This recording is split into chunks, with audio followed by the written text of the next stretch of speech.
La semana pasada lo que vimos, ¿no? Bueno, no solo la semana pasada, sino que haciendo un repaso de lo que vimos en el capítulo 13, ¿no? A partir del primer versículo, vimos que el Espíritu Santo movió a la iglesia de Antioquía para que la iglesia enviara o pudiese enviar al apóstol Pablo y a Bernabé. Porque él dijo, tengo una obra para ellos. Y seguramente estarían súper cómodos allí en la iglesia de Antioquía y necesitaban entender que el Señor tenía una obra y un propósito para con la vida del apóstol Pablo y de Bernabé. Entonces fueron enviados, marcharon, cuando llegaron a Pafos estuvieron compartiendo el Evangelio, si os acordáis, a un tal que se llamaba Sergio Paulo. Pero había un mago allí que se llamaba Bar Jesús, que les estaba haciendo oposición. Mientras el apóstol y Bernabé compartían, lo que ellos estaban haciendo, lo que él estaba haciendo era querer impedir que el procónsul, ¿no? Que se llamaba, que pudiese escuchar el procónsul era el Sergio Paulo, sí. Y el mago se levantaba en contra de las palabras del apóstol para intentar persuadir al procónsul para que él no pudiese escuchar y ni creer en el Evangelio. También vimos que a través de esto, ¿no? Que meditamos que constantemente el reino de las tinieblas se levanta para hacer oposición al reino de la luz. Y la más grande batalla que tenemos es la batalla por la verdad. Que el enemigo siempre juega hablando la mentira porque quiere engañarnos. Y necesitamos constantemente estar recordando la verdad y yendo a la palabra para recordar la verdad.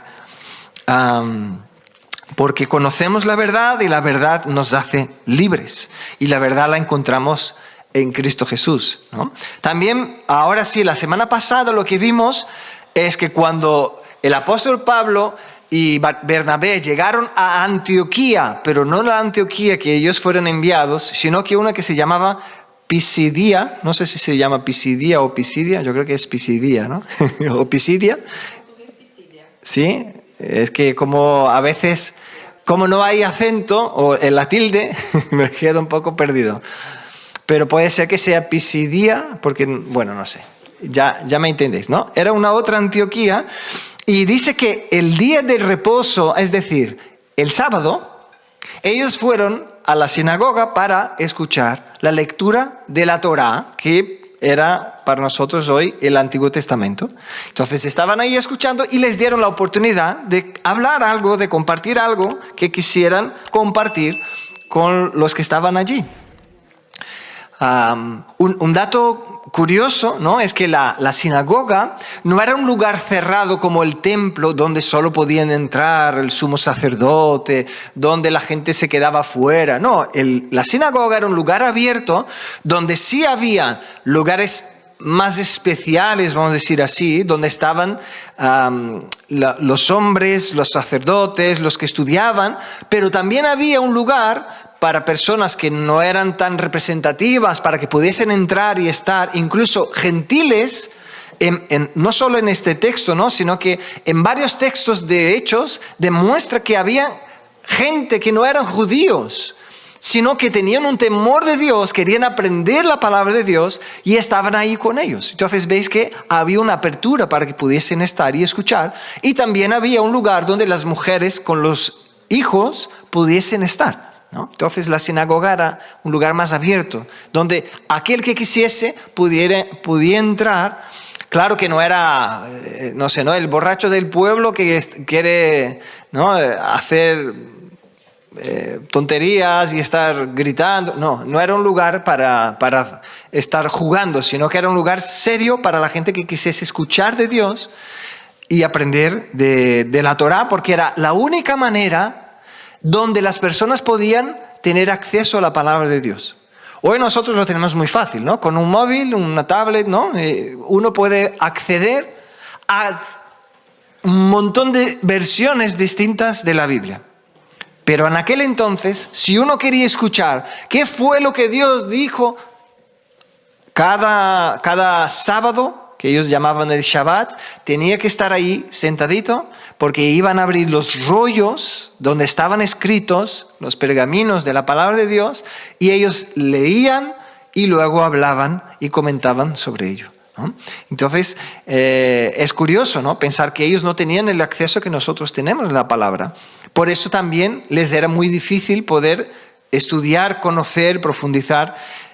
Tenían personas especiales para esto, que solo vivían de esto, ¿no? Para estudiar la palabra, incluso para hacer copias, porque los pergaminos se estropeaban porque eran hechos de piel y se perdían. Entonces, para que no se perdiese, tenían copistas que estaban constantemente copiando y haciendo copias en otros pergaminos para que no se perdiese, ¿no? Y bueno, es tremendo como el Señor permitió que la palabra la tuviésemos hoy en manos, porque la usó personas para mantenerla hasta el día de hoy. Y bueno, cierro el paréntesis. Y el apóstol Pablo entonces tuvo la oportunidad de hablar en la sinagoga, y lo que hizo fue dar un testimonio usando la historia del pueblo de Israel para los que estaban allí, porque quería conectar con el corazón de los judíos que estaban allí en aquel lugar, pero también hacer entender a los que eran gentiles, los que no tuvieron la oportunidad de crecer en una familia judía, escuchando las historias de lo que Dios hizo en el pueblo, que pudiesen también entender cómo Dios fue escribiendo lo que dijimos la semana pasada, ¿no? Lo que Dios, la fidelidad de Dios para con su pueblo. Entonces Pablo empezó a hablar. Y hoy, además de recordar la fidelidad de Dios para con su pueblo, me gustaría enfocarnos en que la fidelidad que Dios tuvo para con su pacto. La fidelidad de Dios con su pacto. Entonces, este es el título de la predicación de hoy. La fidelidad de Dios con su pacto. Vamos a leer el texto de hoy, y yo sé que vamos a repetir porque vamos a leer a partir del versículo 22, y ya lo hicimos la semana pasada, pero hay detalles que yo creo que es bueno que podamos profundizar en este versículo, porque de hecho se puede hacer una predicación solo de este versículo, pero creo que es bueno que podamos profundizar un poquito en ello y aprovechar que así también haremos una conexión con lo que viene hoy, ¿sí? Así que vamos a orar. Cierra tus ojos. Padre, te alabamos por tu palabra, te damos gracias porque ella es viva y ella funciona, Señor. Ella es poderosa y penetra hasta lo profundo de nuestro corazón, Señor, y transforma nuestras vidas. Porque ella discierne, ella tiene la capacidad de separar, Señor, las intenciones del corazón, de los pensamientos del hombre, Señor. Es espectacular, asombrosa, maravillosa es tu palabra, Señor. Te alabamos por ello y pedimos que tu Espíritu abra nuestros ojos para que podamos verte. Abre nuestros ojos, Señor, para que podamos verte. Y abre nuestros oídos para que podamos oírte en esta mañana, Señor. Necesitamos ver tu gloria para que nuestro corazón esté cerca del tuyo lo suficiente, Señor, para tener la osadía, el valor de rechazar las ofertas del mundo, Señor, entendiendo que tenemos un tesoro más grande de lo que el mundo o el diablo nos puede ofrecer, Señor. Y para esto necesitamos ver tu gloria, necesitamos contemplar tu hermosura, Señor. Una vez más pedimos, Señor, enamóranos en esta mañana, glorifica tu nombre a través de tu palabra, Señor. En nombre de Jesucristo te pedimos. Amén, amén. Así que vamos a empezar el versículo 22, Hechos capítulo 13, a partir del versículo 22.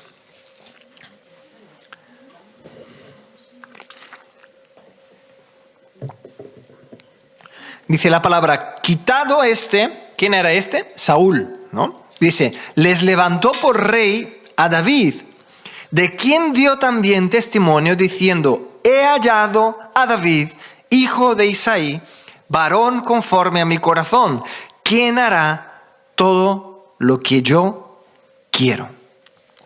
Ahora, hacemos una pausa aquí.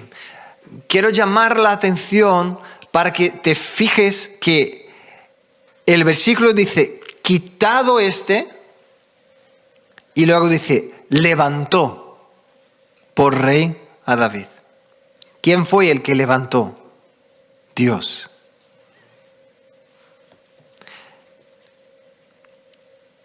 Dios quitó a Saúl y Dios levantó a David.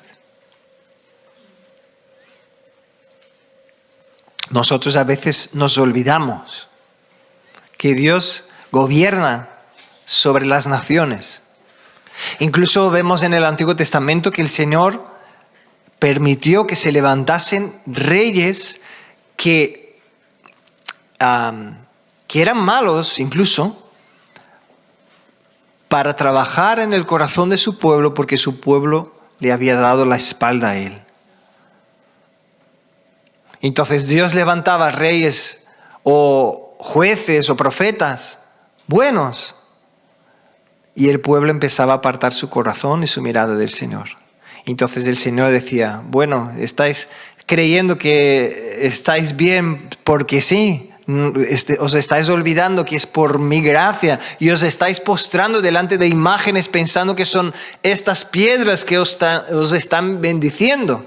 Entonces voy a quitar mi gracia, voy a quitar mi bendición y voy a dejar que estéis entregados en vuestra suerte para que podáis una vez más entender que no es este trozo de piedra que te está bendiciendo, sino que soy yo, el Dios creador de los cielos y de la tierra. Entonces vemos en la palabra que el Señor muchas veces usó a reyes y a gobernantes, ¿no?, para poder hablar a su pueblo, sea a través de su bendición o sea a través de una disciplina para con el pueblo.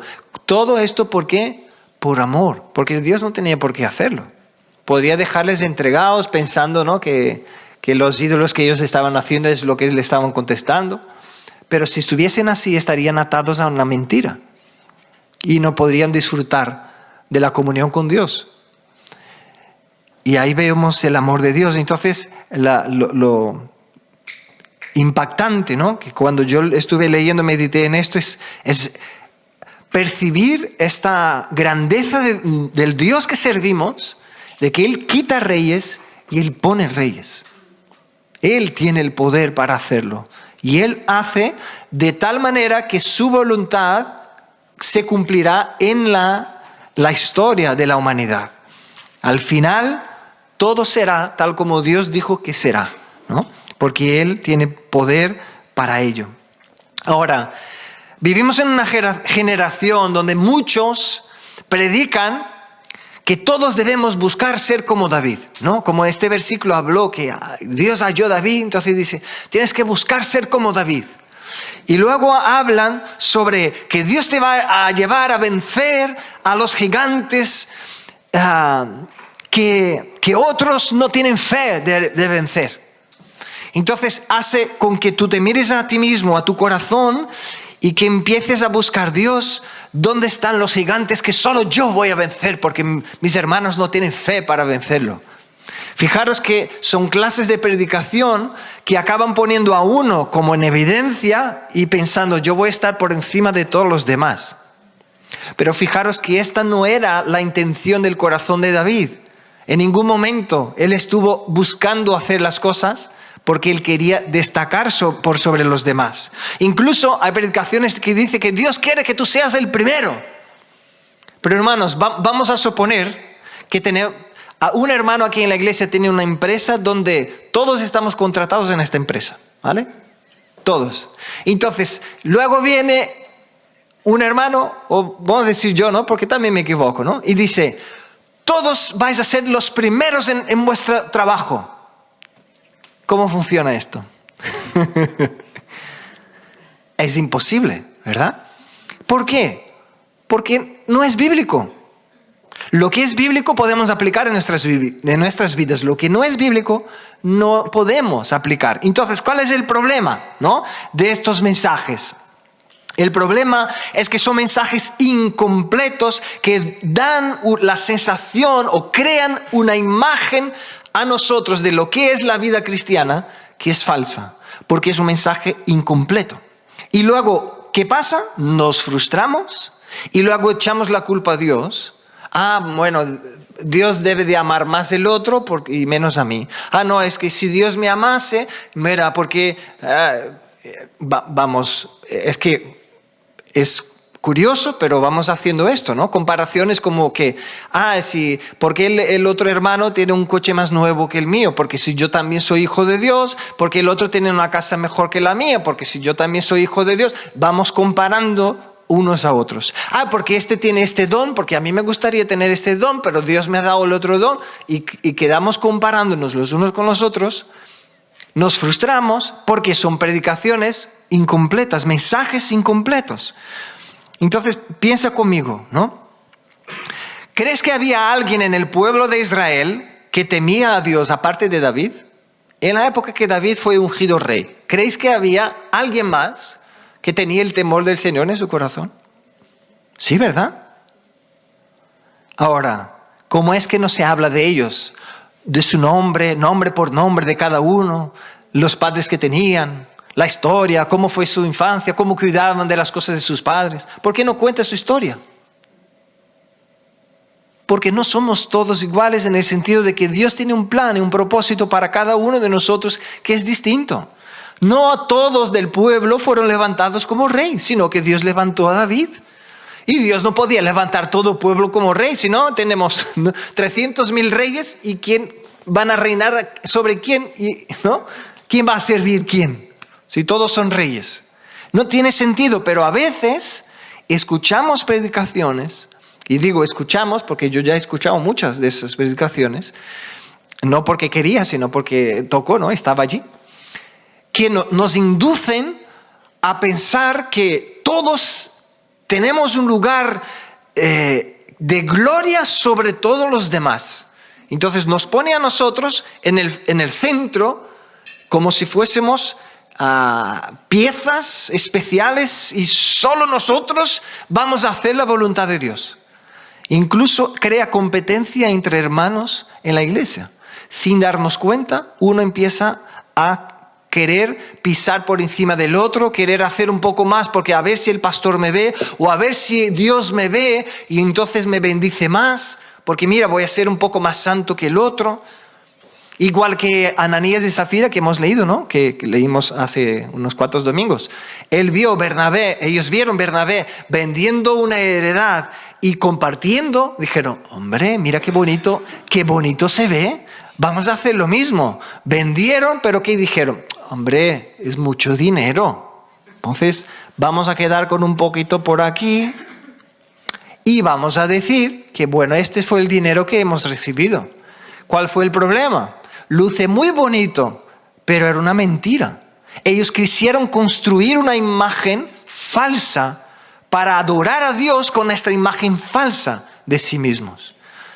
Porque, como se ve en la palabra, el dinero era suyo, ellos no tenían por qué hacerlo. Y tampoco tenían por qué mentir o poder decir, mira, hemos quedado con tanto y hemos dado y damos tanto. Ya está.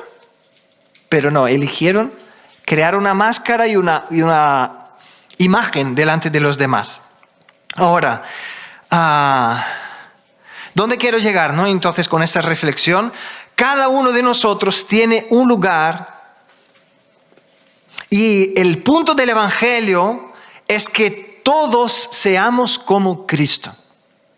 Podemos estudiar a los reyes, a los sacerdotes, a los levitas del Antiguo Testamento, e incluso los apóstoles. Podemos estudiar sobre sus vidas, podemos aprender algunas cosas sobre ellos, pero nuestra mirada nunca puede ser y estar enfocada en que quiero ser como ellos, sino que Dios nos dice que debemos anhelar ser como Cristo.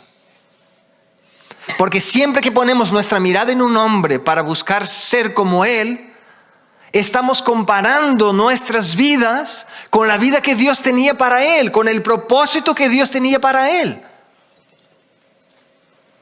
Y no funciona, hermanos, porque Dios tiene un propósito específico para cada uno de nosotros, distinto de los demás. Ahora, recordad conmigo, cuando el Señor habla de la iglesia y la compara a un cuerpo, dice, no todos son orejas, no todos son ojos, ¿no? ¿Por qué? No sería un cuerpo, sería un monstruo. Entonces, es para recordarnos que cada uno de nosotros tiene nuestro lugar en la iglesia de Cristo. Cada uno tiene dones que son distintos de los demás, que tanto bendicen como son bendecidos por el cuerpo. Ahora, si en una predicación yo predico con una intención como si Dios quiere que todos seamos boca, entonces aquel que cree esta palabra crea una ilusión. Dios quiere que yo sea boca, pero los dones que Dios le dio a él es para que sea mano, para que vaya y coja y tome posesión de cosas para el reino de Dios. Y dice, no, Dios quiere que yo sea boca, entonces yo tengo que hablar. ¿Vale? ¿Cómo encajamos esto? Entonces, voy a intentar hacer lo que yo creo que Dios quiere que yo haga y me frustro. Y digo, pero ¿por qué funciona con otros Dios, pero conmigo no? Porque es una mano que quiere hacer de boca. Ahora imaginaros, ¿no? Lo máximo que la mano puede hacer es moverse, pero no va a salir sonido, porque Dios no creó la mano para hacer sonido y para hablar. Hoy, gracias a Dios, tenemos los signos, ¿no? Para hacer con que los sordos puedan entender símbolos que hacemos con las manos como si estuviésemos hablando, ¿sí? Entonces, en este caso, las manos están hablando, ¿no? Entre comillas, a ellos. Pero ya me entendéis, cada uno tiene su lugar en el cuerpo de Cristo.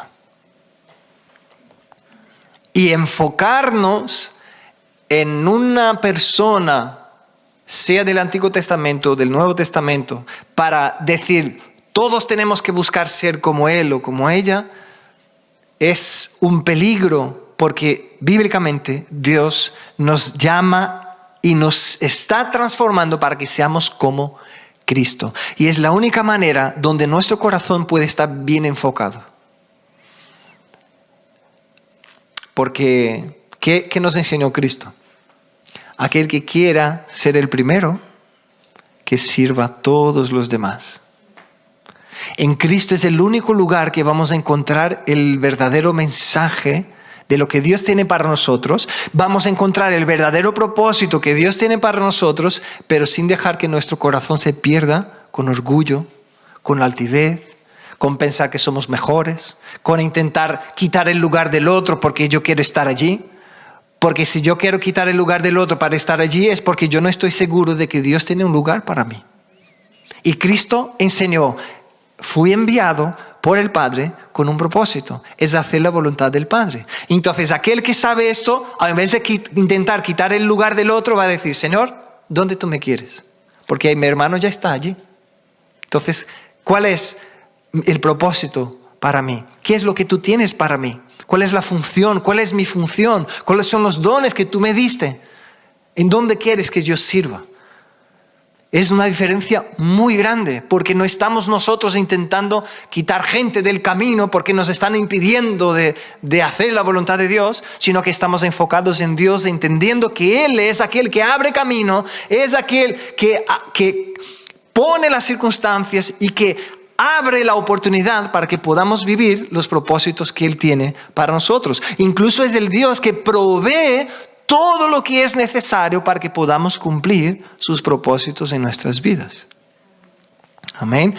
Una vez hablando con un pastor, él me comentó, ¿no?, que él nota enseguida cuando llega una persona nueva en la iglesia que viene de otra iglesia, la intención del corazón de la persona, en el sentido de que si ella está con su corazón descansado en el reino de Cristo en su vida, o si ella está buscando hacer las cosas porque sí, ¿no? Él dijo, ¿cuál es la diferencia? Es que a veces vienen músicos y se sientan conmigo para hablar y lo primero que dicen es, pastor, es que yo toco esto y esto y esto y esto, me gustaría saber cuáles son los cultos, cómo es la oportunidad, qué tengo que ir haciendo para llegar y poder tocar y cantar en la iglesia.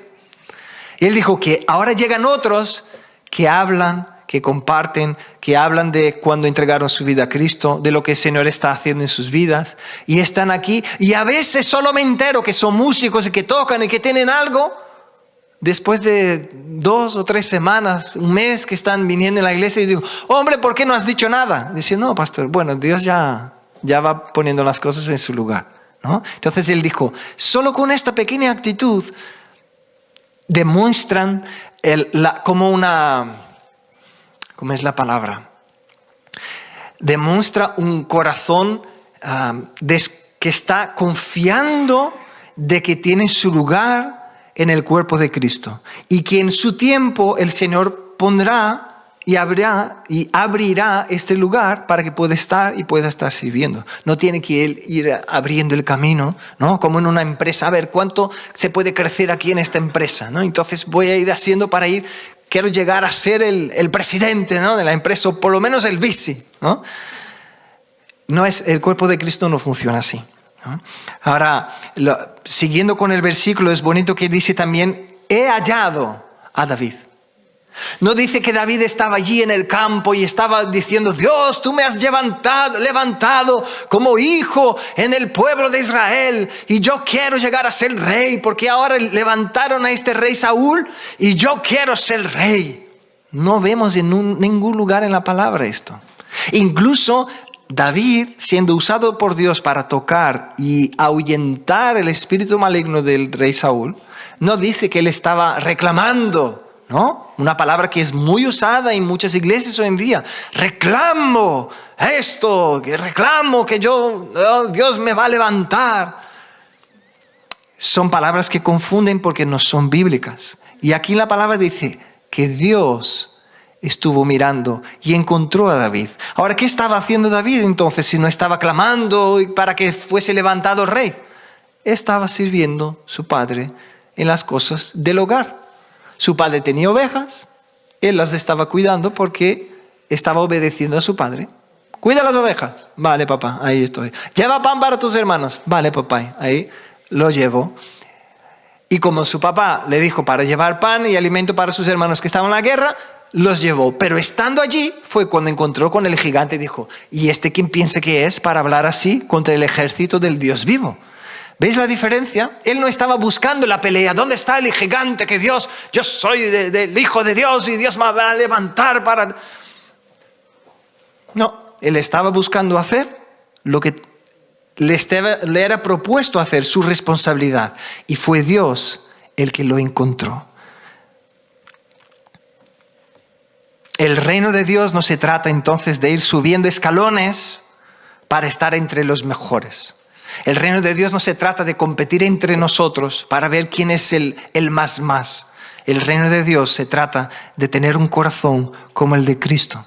Y como Él nos enseñó, amar, nadie tiene amor mayor que que entregar su vida por sus hermanos, ¿no? Entonces, este es lo que el Señor espera de nosotros. El texto que hemos leído esta mañana, ¿verdad? De que Cristo bajó, Él se despojó de su gloria, se hizo hombre y haciéndose hombre, vivió como siervo y siendo siervo se entregó a la muerte y muerte de cruz. Este es nuestro más grande ejemplo. Es así que el Señor quiere que vivamos el Evangelio. Seguimos. Tengo que parar porque aquí como da mucha cosa de este versículo. Margen para mucho que hablar, si no, no podemos seguir.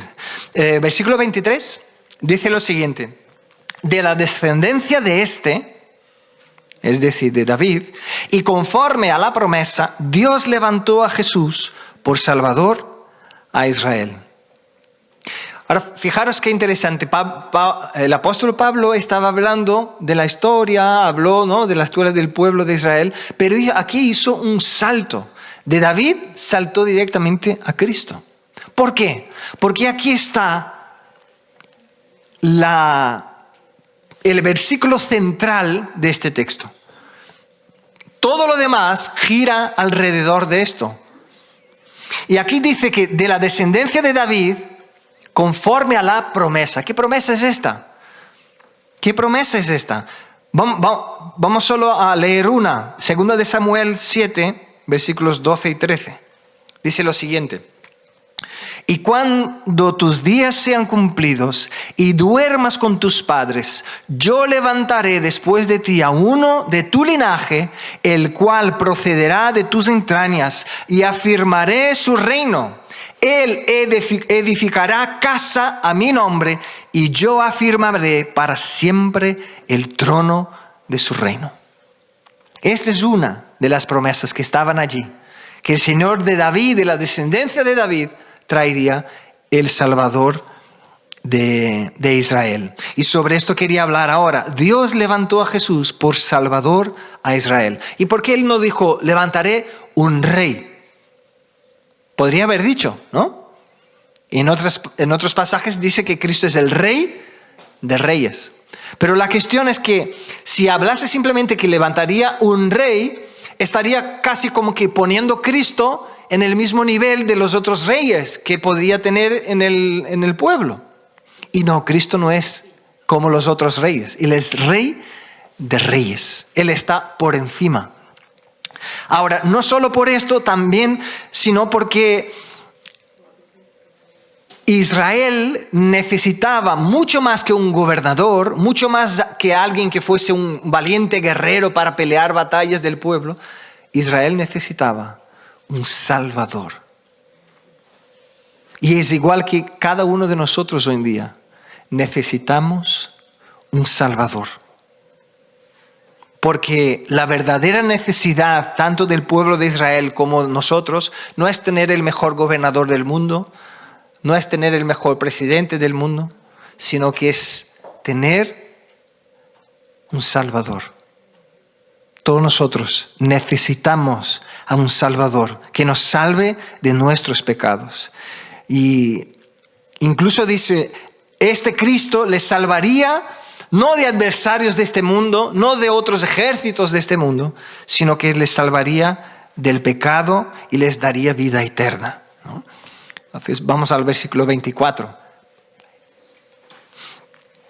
Antes de su venida, predicó Juan el bautismo de arrepentimiento a todo el pueblo de Israel. Mas cuando Juan terminaba su carrera, dijo, ¿quién pensáis que soy? No soy yo él. Mas he aquí viene tras mí uno de quien no soy digno de desatar el calzado de los pies.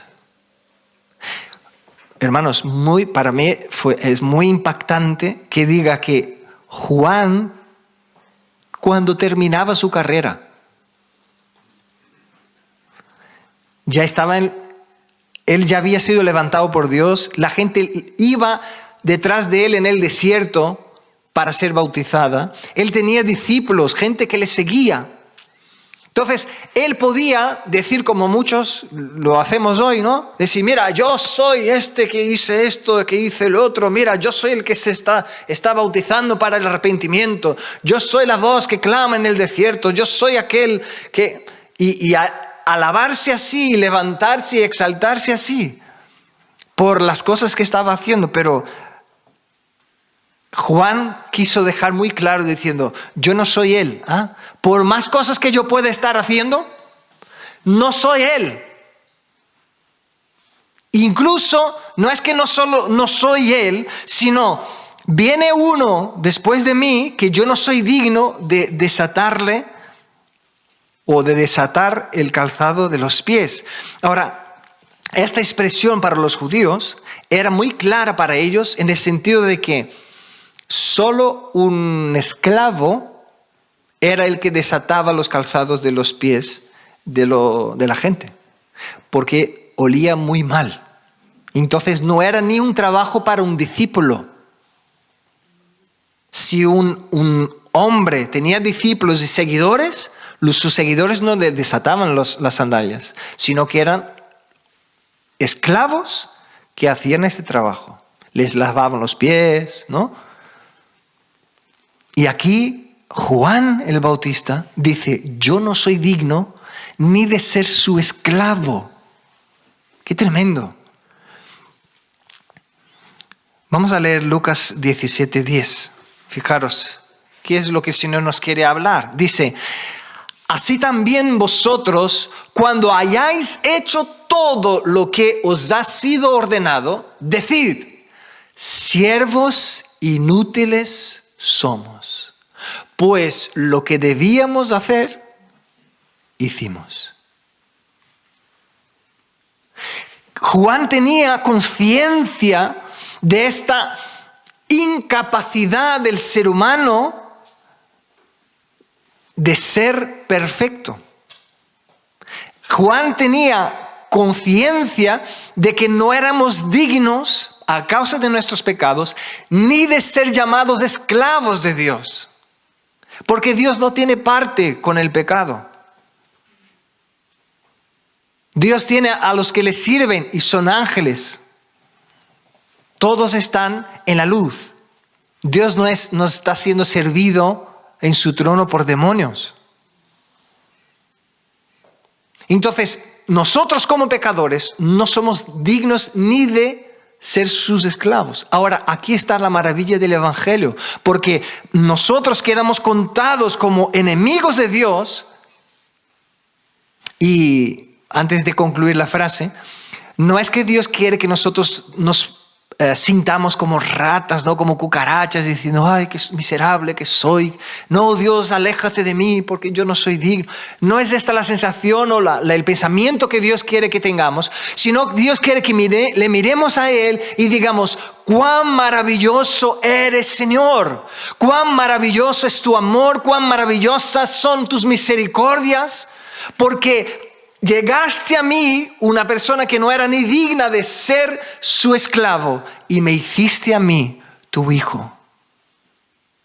Esto es la respuesta que el Señor espera de nosotros. El Señor no quiere que sepamos la verdad sobre la maldad de nuestro corazón para que nos estemos aquí dando latigazos diciendo, a mí lo miserable soy, inútil. No, el Señor no quiere que nos enfoquemos en esto, simplemente que entendamos que en el mejor de los casos, si llegamos a cumplir todo, somos siervos inútiles, porque solo hemos hecho lo que debíamos, no hemos ido más allá. Bueno, mira, he cumplido todo, ¿qué más que hay que hacer? ¿Quién puede decir esto en un solo día o en una sola mañana de su vida? He cumplido con todo. No somos capaces.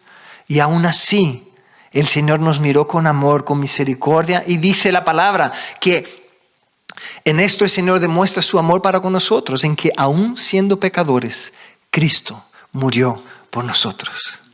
Qué gran bendición, ¿no? Qué sorprendente es el amor del Señor. Y es esto, que yo quería recordar con vosotros con esta expresión, ¿no? Que habla aquí, ¿no? de Juan, no soy digno ni de desatarle las sandalias o el calzado. El versículo 26 sigue diciendo, varones hermanos, hijos del linaje de Abraham, y los que entre vosotros teméis a Dios, a vosotros es enviada la palabra de esta salvación. Esto ya dijimos, ¿no? El otro día, que aquí él está haciendo una distinción entre hijos de Abraham, del linaje de Abraham, son los que nacieron de sangre de judíos. Y luego, los que temen a Dios, aquí está abriendo espacio tanto para judíos que no temían al Señor, cuanto que se espabilasen, porque hay gente que teme a Dios y hay gente que no, y para gente que no eran judíos, que también entendiesen, vale, esto que está hablando es para mí. No se sintiesen excluidos, porque ahora dice, a vosotros es enviada la palabra de esta salvación. Es decir, el Señor envió el Salvador, el Mesías que fue anunciado, sí, descendiente de David, judío, pero no fue solo para los judíos. Empezó con ellos, pero dice la palabra que ellos rechazaron, y entonces el Señor abrió camino a los demás, porque todos los que le recibieron le dio potestad de ser hechos hijos de Dios. Aquí es tremendo, ¿no? Entonces, en otras palabras, el Señor dice que nos ha enviado aquí, es como Pablo diciendo, Dios nos ha enviado aquí, a Bernabé y a mí, para declarar esta palabra de salvación a todos vosotros. Y el versículo 27 sigue diciendo, porque los habitantes de Jerusalén y sus gobernantes, no conociendo a Jesús, ni las palabras de los profetas que se leen todos los días de reposo, las cumplieron al condenarle. Ahora, yo fui a leer otras versiones de la Biblia en este versículo, porque decir que no conocían a Jesús ni las palabras de los profetas es raro, porque me pareció raro, ¿no? Porque los fariseos sí que conocían las palabras, ellos escuchaban cada semana, ¿no? Entonces, en otras versiones nos ayuda a entender más que cuando habla aquí no conociendo a Jesús, está hablando de no reconocer la autoridad de Cristo, no reconocerle a Él como el Hijo de Dios, y también de no reconocer y no conectar las promesas sobre el Mesías con Cristo. Entonces ellos no reconocieron la autoridad de Cristo, y tampoco reconocieron que las promesas estaban hablando de Cristo. En Él se estaban cumpliendo las promesas. No pudieron ver esto. Entonces, ¿qué pasó con ellos? Dice el versículo. Dice, las cumplieron al condenarle. Y aquí para mí también fue algo impresionante de ver, ¿no? Aunque no reconocieron a Cristo, aunque no pudieron conectar las profecías, el Señor en su ignorancia los usó para hacer justo lo que Dios quería que se hiciese, ¿no? ¿Y por qué lo digo esto? En Hechos 2:23, como ya hemos leído, ¿no? Entonces, dice, a este entregado, ¿por qué? Por el determinado consejo y anticipado conocimiento de Dios. Prendisteis y matasteis por manos de inicuos, crucificándole. Entonces, yo un poco viajaba en este pensamiento, ¿no? Fijaros que el mejor momento del hombre, los fariseos debían de estar sintiéndose los más, ¿no? Mira, este se está levantando, lo vamos a quitar de medio, vamos a hacer una trampa para que hayan testigos falsos, para que él sea preso, para que él sea condenado. No hemos encontrado nada malo en él, pero vamos a decir como si hubiese. No podemos encontrar nada para que podamos decir que es merecedor de muerte, pero mira, vamos a poner ahí en una situación a ver si los líderes de los romanos lo matan para nosotros. Entonces, yo me imagino que en su orgullo, ellos deberían de estar sintiéndose como los más, ¿no? Mira la autoridad que tenemos, mira cómo el pueblo nos sigue y mira cómo podemos articular la situación como a nosotros nos antoja, para que las cosas nos vayan bien.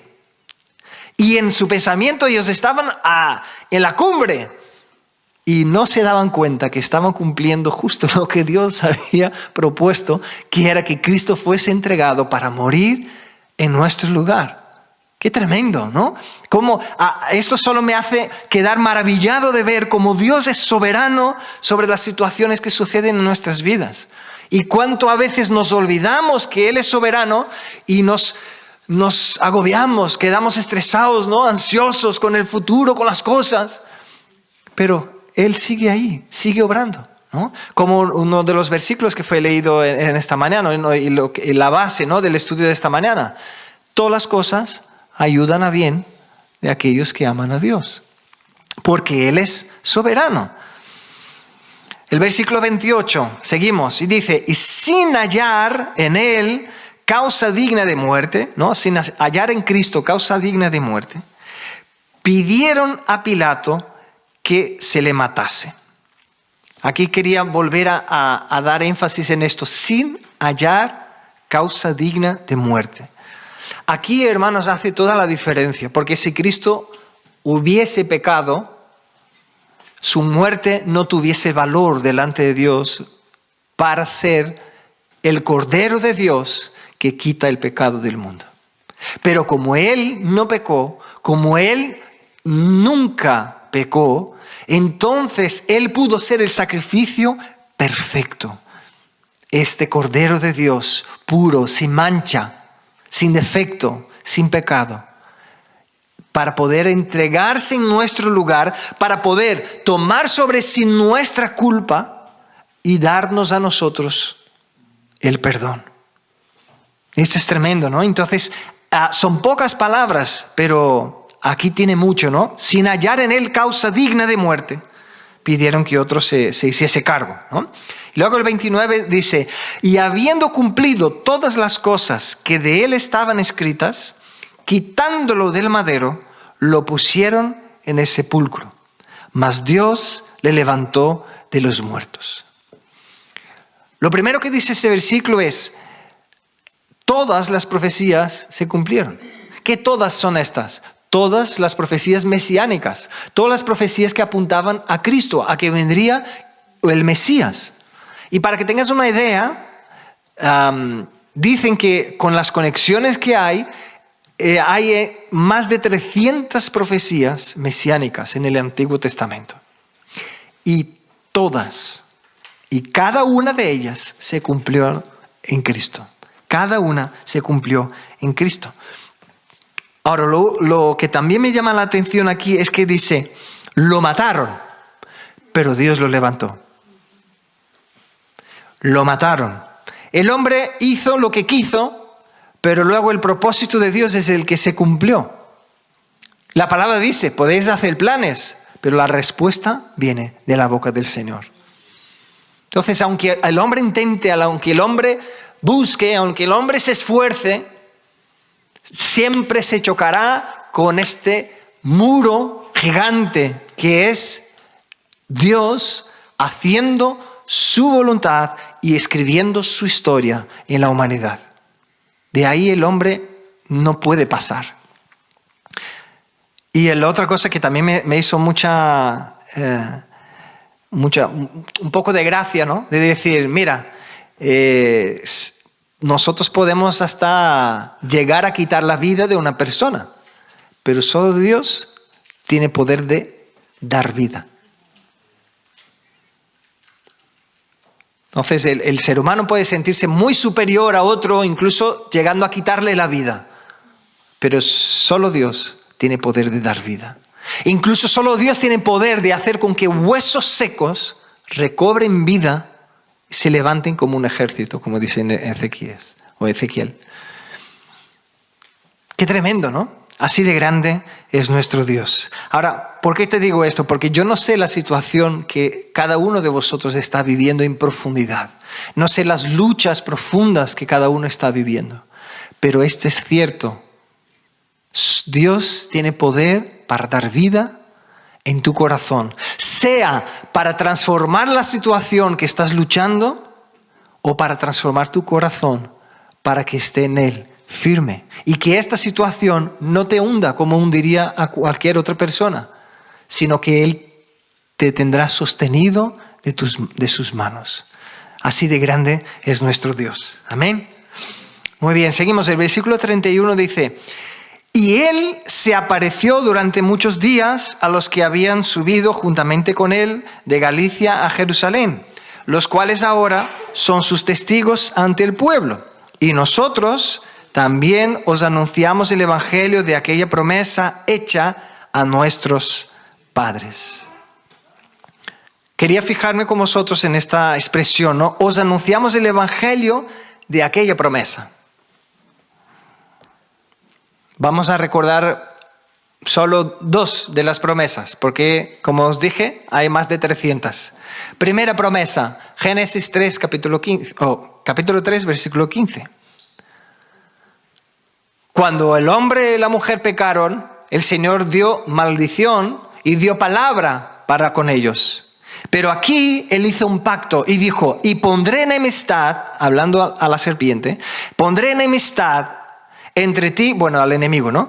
Entre ti y a la mujer, y entre tu simiente y la simiente suya. Esta te herirá en la cabeza y tú le herirás en el calcañar. Aquí ya empezó la promesa del Señor de que vendría uno que sería el vengador de la humanidad. Aquel que se levantaría en favor de aquellos que cayeron y ahora estaban separados de Dios, que se levantaría en favor de aquellos que no tenían más derecho de tener comunión con Dios Padre, pero recibirían este derecho a través del sacrificio de este que sería la simiente de la mujer. Aquí ya empezó la promesa. Entonces, cuando él dice, os anunciamos el evangelio de aquella promesa, ya empezó aquí la promesa del Señor. Vamos a el siguiente versículo, es Génesis 12, versículo 3, y dice, y serán benditas en ti todas las familias de la tierra, que fue una promesa que el Señor dio a Abraham. Bendeciré a los que te bendijeren y a los que te maldijeren, maldeciré. Y serán benditas en ti todas las familias de la tierra. Solo es posible que las familias de la tierra, cualquier familia de la tierra sea bendecida a través de Cristo. Bueno, solo puede ser que sea bendecida porque Cristo murió, ¿no? Porque antes solo los judíos tenían acceso a la promesa. Ahora, esta promesa, este es el evangelio de la promesa que ellos están hablando. Y es importante cuando leamos la palabra recordar esto, que ellos que estaban recibiendo este testimonio del apóstol eran judíos. Entonces es bueno intentar ver cómo ellos estaban recibiendo lo que estaban escuchando. Entonces cuando él hablaba, os hablo un evangelio, os doy buenas noticias que tienen que ver con la promesa. Un buen judío, un buen estudiado, ¿no? De que estaba desde niño escuchando la Torá, se acordaba las promesas, la promesa. El Señor enviará el Mesías, la promesa. Ahí está. Y él dice, he venido a traer el evangelio de la promesa, las buenas noticias de estas promesas que fueron enviadas. Y el versículo 33 dice, la cual, la promesa esta, ¿no? Dios ha cumplido a los hijos de ellos. ¿Quién son los hijos de ellos? A nosotros. Porque estaba hablando de sus antepasados, ¿no? Entonces dije, a los hijos de ellos. ¿Hijos de quién? Bueno, ¿quiénes son los hijos de ellos? Nosotros, ¿no? Resucitando a Jesús, como está escrito también en el Salmo 2, mi hijo eres tú, yo te he engendrado hoy. El versículo 34 dice, y en cuanto a que le levantó de los muertos para nunca más volver a corrupción, lo dijo así, os daré las misericordias fieles de David. Por eso dice también en otro salmo, no permitirás que tu santo vea corrupción. Porque a la verdad David, habiendo servido a su propia generación según la voluntad de Dios, y esto hemos leído la semana pasada, ¿verdad? ¿Qué pasó con él? Durmió y fue reunido con sus padres y vio corrupción. Y el 37 dice, mas aquel a quien Dios levantó no vio corrupción. Qué maravilloso contraste, hermanos. Él está diciendo, oye, vosotros aclamáis al rey David como el más. No hay otro que fuese antepasado de ellos que fuese el más que el rey David. Y él está poniendo el rey David y diciendo, oye, este rey David, que aclamáis tanto, se murió. Y vio corrupción, es decir, su carne se volvió polvo. Ya no existe más. Su cuerpo fue destruido. Ahora, yo estoy anunciando aquel que fue dado la promesa, aquel que vino y el Señor, Dios Padre, lo resucitó, lo levantó de tal manera que él no vio corrupción. Mira qué curiosa comparación que el apóstol estaba haciendo. Y luego el versículo 38 dice, sabed pues esto, varones hermanos, que por medio de él, ¿de quién? De Cristo, se os anuncia perdón de pecados. Ahora, hermanos, él está hablando a un pueblo que estaba acostumbrado una vez al año tener que llevar un animal, tener que llevar un cordero, palomas, según el pecado que hubiesen cometido. Tenían que llevar allí un bichito que ellos estaban cuidando, alimentando desde pequeñito. Y cada año ver cómo se derramaba la sangre, y cada año ver el sacerdote ofreciendo a Dios, y el sumo sacerdote entrando en el santo lugar y orando por ellos para que Dios tuviese misericordia de ellos. Desde que nacieron, imaginar que cada año había esta movida. Vamos allí para poder recibir perdón por nuestros pecados. Ahora el apóstol Pablo está diciendo, este Cristo que fue levantado, que es el cumplimiento de la promesa, Él fue enviado para perdón de pecados. Sí. ¿Cómo es esto? ¿Ya no tendré que venir allí, traer el animal, derramar la sangre? Ahora ya no, porque el sacrificio de Cristo fue perfecto.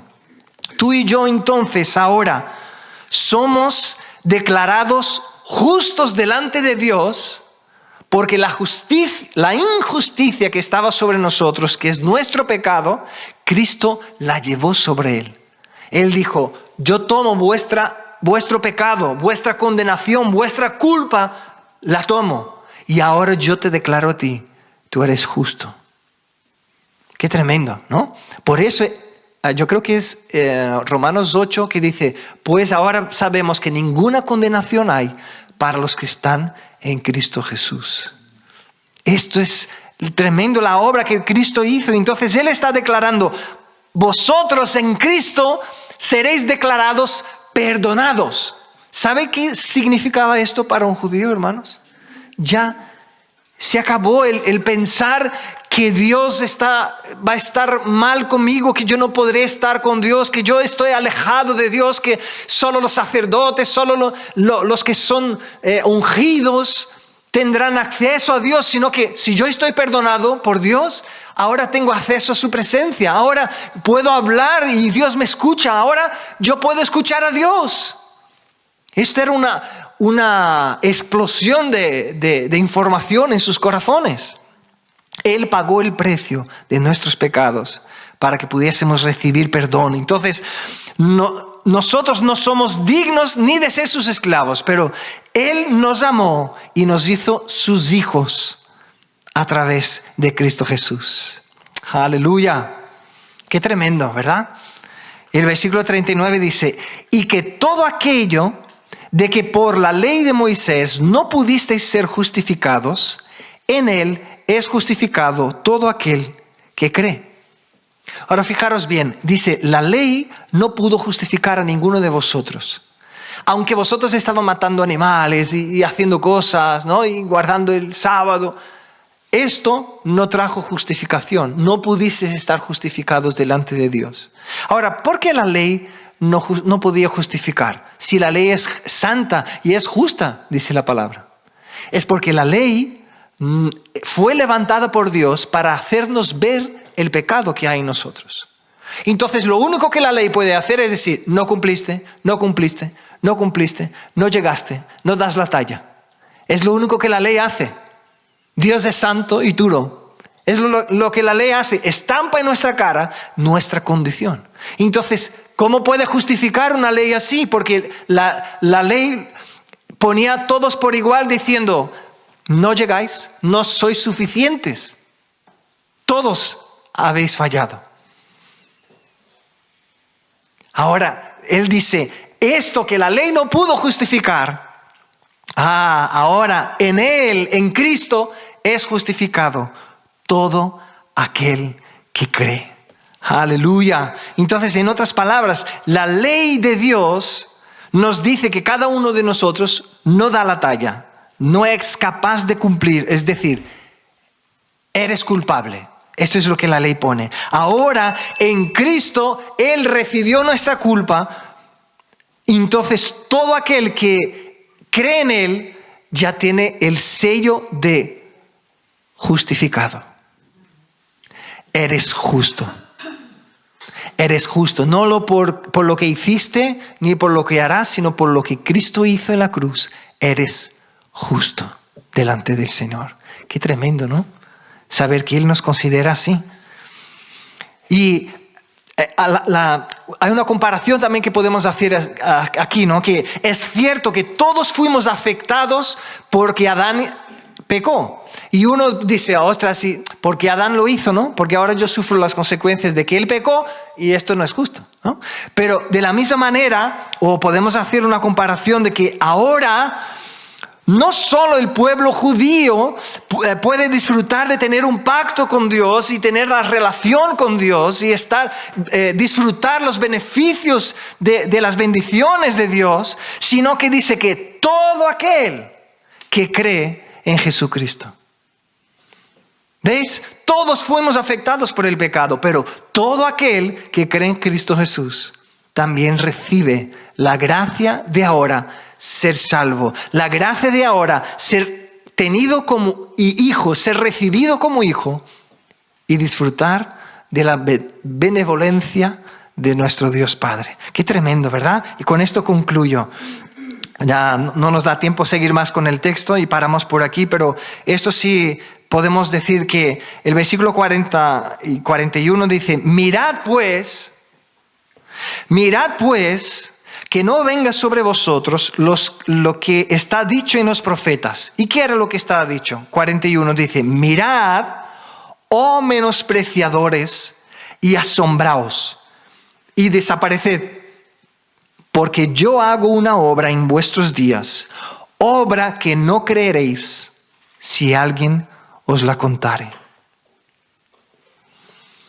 Yo creo que la advertencia que el Señor nos hace en esta mañana es, mirad pues que no venga sobre vosotros. Es decir, que cuando vosotros escuchéis al Señor, que cuando el Espíritu Santo hable a vuestro corazón, hable a nuestro corazón, que no nos pille como estos que menospreciaron la palabra. Que no nos pille como estos que no tuvieron temor en su corazón. Porque dice, asombraos y desapareced. Dice que incluso oirían, pero no podrían creer en lo que estaban escuchando.